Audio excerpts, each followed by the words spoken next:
కొన్ని రోజుల నుండి వరుసపెట్టి పత్రికల్లో, టీవీ ఛానల్లో బ్రేకింగ్‌లు, బ్యానర్ హెడ్డింగ్‌లు, ముఖ్యమంత్రి గారి పర్యటనలు అన్నీ పీ4 అంటున్నారు. ముఖ్యమంత్రి గారు పేదోళ్ళ ఇంటికెళ్ళి టీ పెట్టి వాళ్ళకి టీ అందిస్తున్నారు. పీ4 అంటున్నారు. ముఖ్యమంత్రి గారు ఎవరినో ఒకరిని వెంట పెట్టుకొని అదిగో వీళ్ళు మీ మెంటర్ అని చెప్పి పేదోళ్ళకి అలకేట్ చేస్తూ ఉన్నారు. అక్కడ ఒకరిని, ఇక్కడ ఒకరిని, ఎవరో పారిశ్రామికవేత్త ఒకరు ఇద్దరు వచ్చి మాట్లాడుతూ ఉన్నారు. అసలు పీ4 అంటే పేదరికాన్ని నిర్మూలించడం కోసం వీళ్ళు ఎంచుకున్న దారి ఇది. ఏ విధంగా ఒక ఎన్జిఓ లాంటిది నడపడం ద్వారా ప్రభుత్వం పేదరికం పోతుందా? మరొక వైపు పేదరికం పోవడానికి నిజంగానే వీళ్ళు చర్యలు తీసుకుంటున్నారా? నాకు ఎంత చించుకున్నా అర్థం కాని విషయం ఏంటి అంటే, ప్రభుత్వ పరిశ్రమలను మూసేయడం ద్వారా, ప్రభుత్వ పరిశ్రమలను ప్రైవేట్ వాళ్ళకి ఇచ్చేయడం ద్వారా, సహజ వనరులను ప్రైవేట్ వాళ్ళ చేతిలో పెట్టడం ద్వారా, ప్రతిదీ ప్రైవేట్ పరం చేయడం ద్వారా పేదరికం ఎట్లా పోతుంది? ఆర్థిక అంతరాలు మరింతగా పెరుగుతాయి కదా. పేదరికం పోవడం అంటే పేదోడి చేతికి ₹1,00,000 వచ్చి ఆ పేదోనికి ₹1,00,000 వచ్చే క్రమంలో ఆ ఉన్నోడికి 1,00,000 కోట్లు పోవడమా? స్టేట్ రోడ్లు కనుక టోల్ గేట్లు పెట్టేసే ప్రైవేట్ పరం చేసి,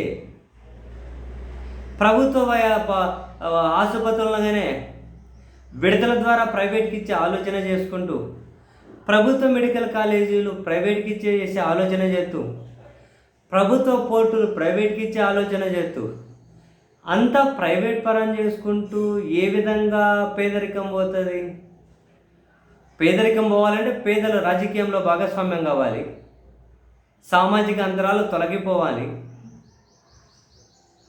పేదలకు అధికార కేంద్రంలో భాగస్వామ్యం కావాలి.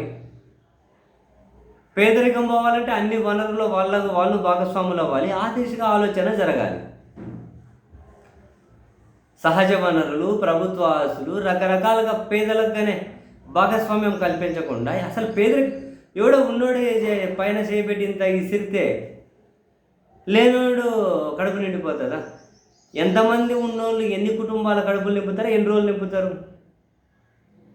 సార్, ఇది ఎందుకు ఇంత గొప్పగా ప్రొజెక్ట్ కాబడుతుంది? అది చేసే వాళ్ళు ఎందుకు చేస్తున్నారు? అంటే సూపర్ 6 డైవర్షన్ కోసమా? ప్రభుత్వం వ్యతిరేకత నుంచి డైవర్షన్ కోసమా? అంటే ఏదో ఒక డైవర్షన్ కోసం అయితే కనిపిస్తుంది. అమరావతిలో 1,000 కోట్ల అప్పులు తెచ్చి పెడుతూ ఉన్నారు, దాని డైవర్షన్ కోసమా? అది ఏదో ఒక డైవర్షన్. అంతకుమించి జెన్యున్గా పేదరికం పోవాలి అంటే, పేదల కోసం దశాబ్దాలుగా ఎవరైతే ఫైట్ చేస్తున్నారో, పేదల కోసం ఎవరైతే జెన్యున్గా ఆలోచనలతో ఉన్నారో వాళ్ళని పిలిచి ప్రభుత్వం మాట్లాడమనండి. అప్పుడే జెన్యున్గా ప్రయత్నం చేసినట్లు. ఈ పీ4 అని చెప్పి ఏమొస్తుంది సార్? ఎట్లా పోతుంది పేదరికం?